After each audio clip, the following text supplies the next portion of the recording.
வணக்கம். காலங்காலமா நம்ம எல்லாருக்குள்ளேயும் ஓடிக்கிட்டே இருக்கிற ஒரு கேள்வி, நான் யார்?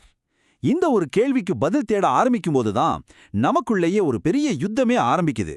அந்த யுத்தம் என்ன, அது ஏன் நடக்குதுங்கிறத பத்தி தான் நாம இப்ப பார்க்க போறோம். என்னைக்காவது நீங்க யோசிச்சு பார்த்திருக்கீங்களா? ஏன் நமக்குள்ளேயே 2 பேர் இருக்கிற மாதிரி ஒரு உணர்வு? ஒருத்தர் பண்றது இன்னொருத்தருக்கு பிடிக்கிறது இல்ல. ஏன் நமக்குள்ளேயே இந்த சண்டை நடந்துகிட்டே இருக்கு? வாங்க, இதுக்குள்ள கொஞ்சம் ஆழமா போவோம். சரி, இந்த நான் அப்படிங்கிற உணர்வு இருக்கே, அது ரொம்ப விசித்திரமானது. இப்ப பாருங்க, பொது இடத்துல, சமூகத்துல அது எப்படி நடந்துக்குது? சர்வைவல் ஆஃப் த ஃபிட்டஸ்ட்னு சொல்ற மாதிரி தனக்கு என்ன வேணுமோ அதுக்காக போராடுது, ஜெயிக்க நினைக்குது. ஆனா அதே நான் ஒரு குடும்பத்துக்குள்ள வந்தா போதும் அப்படியே தலைகீழா மாறிடுது. குழந்தைகளுக்காக, அதாவது பலவீனமானவங்களுக்காக தன்னே தியாகம் பண்ணுது. அப்போ ஒரே நான் தான், ஆனா இடம் மாறும்போது அதோட குணமே டோட்டலா மாறுது. இந்த முரண்பாடு தான் நமக்குள்ள நடக்கிற அத்தனை போராட்டத்துக்கும் ஆணிவேர். ஆக, நம்ம சுருக்கமா புரிஞ்சிக்க வேண்டிய விஷயம் என்னன்னா, நமக்குள்ள நடக்கிற மனப்போராட்டமா இருக்கட்டும், வெளிய மத்தவங்களோட வர சண்டையா இருக்கட்டும், எல்லாத்துக்கும் மூல காரணம் இந்த நான் அப்படிங்கிற ஒரே ஒரு உணர்வு தான். ஓகே, இந்த நான் ஒரு பிரச்சனைன்னு புரிஞ்சதும் மனுஷன் அதுக்கு தீர்வு காண பல நூற்றாண்டுகளா 2 பெரிய பாதைகள்ல பயணம் செஞ்சிருக்கான். அது என்ன பாதைகள்னு இப்ப பார்க்கலாம். இந்த தேடல்ல முக்கியமா 2 டீம் இருக்கு.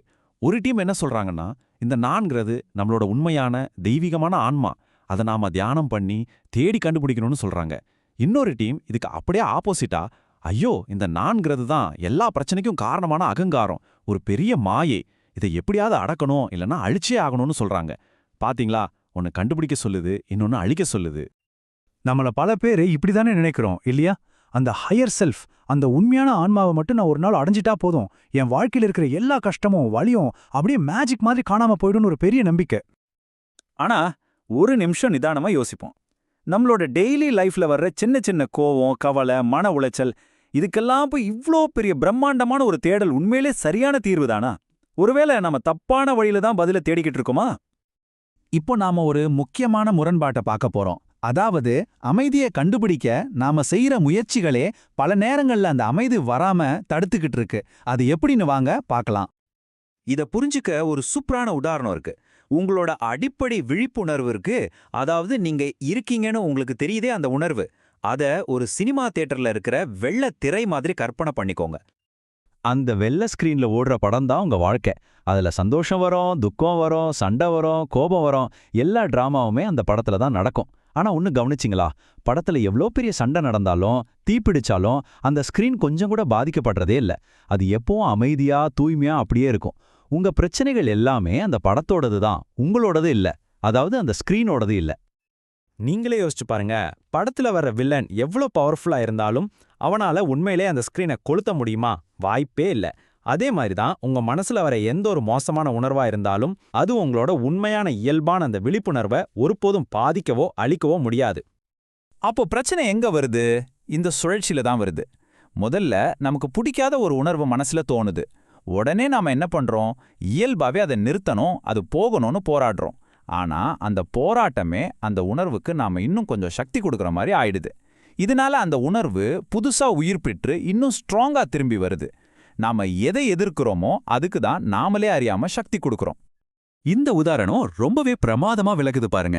மின்னல் அடிச்சு முடிஞ்சு கொஞ்ச நேரம் கழிச்சு தான் நமக்கு இடியோட சத்தம் கேட்கும். நீங்க இடி சத்தத்தை கேட்கும்போது உண்மையில மின்னல்ங்கிற அந்த நிகழ்வே முடிஞ்சு போயிருக்கும். அதே மாதிரி தான் ஒரு உணர்வை நீங்க உங்க மனசுல, ஓ இது கோபம், இது துக்கம்னு அடையாளம் கண்டுபிடிக்கிற அந்த நேரத்திலேயே அந்த உணர்வை தூண்டின ஆரம்பகட்ட சக்தி ஏற்கனவே கடந்து போயிருக்கும். சொல்லப்போனா நாம ஒரு முடிஞ்சு போன விஷயத்து கூட தான் சண்டை போட்டுக்கிட்டு இருக்கோம்.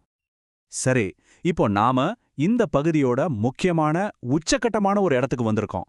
பிரச்சனையின் உண்மையான ஆணிவேர் என்னங்கிறத இப்ப நாம பார்க்க போறோம்.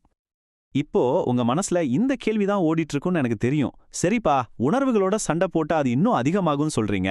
அப்போ என்னதான் தீர்வு? எப்படி இந்த சுழற்சியில இருந்து வெளியே வர்றது? பதில் ரொம்ப எளிமையானது, ஆனா நம்புறதுக்கு ரொம்ப கஷ்டமானது. அந்த தேடல் தான் பிரச்சனை.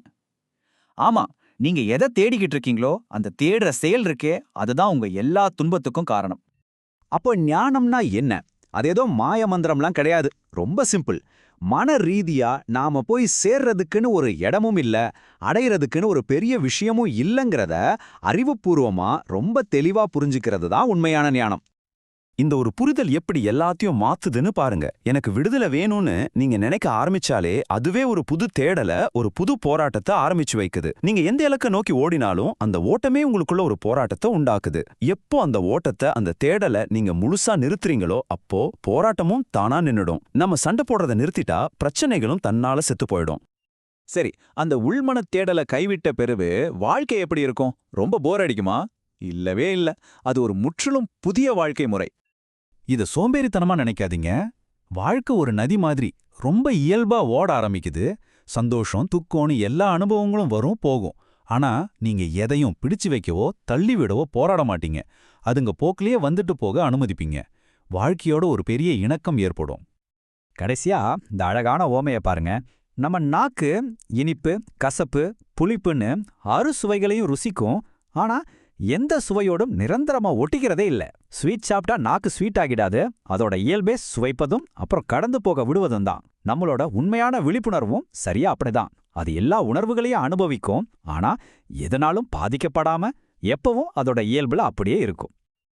இந்த முழு பகுதியையும் ஒரே ஒரு கேள்வியோட முடிக்கலாம்னு நினைக்கிறேன். நீங்க உங்கள ஒரு குறையுள்ள ஆளா பார்க்காம, உங்கள சரி செய்யவோ மேம்படுத்தவோ முயற்சிக்காம, ஜஸ்ட் இன்னைக்கு ஒரு நாள் மட்டும் வர்றத வர்றபடியே ஏத்துக்கிட்டு வாழ முயற்சி செஞ்சா என்ன நடக்கும்னு யோசிச்சு பாருங்களேன். ஒருவேளை நீங்க தேடிக்கிட்டு இருக்கிற உண்மையான சுதந்திரம் அங்கதான் ஒளிஞ்சிருக்கலாம்.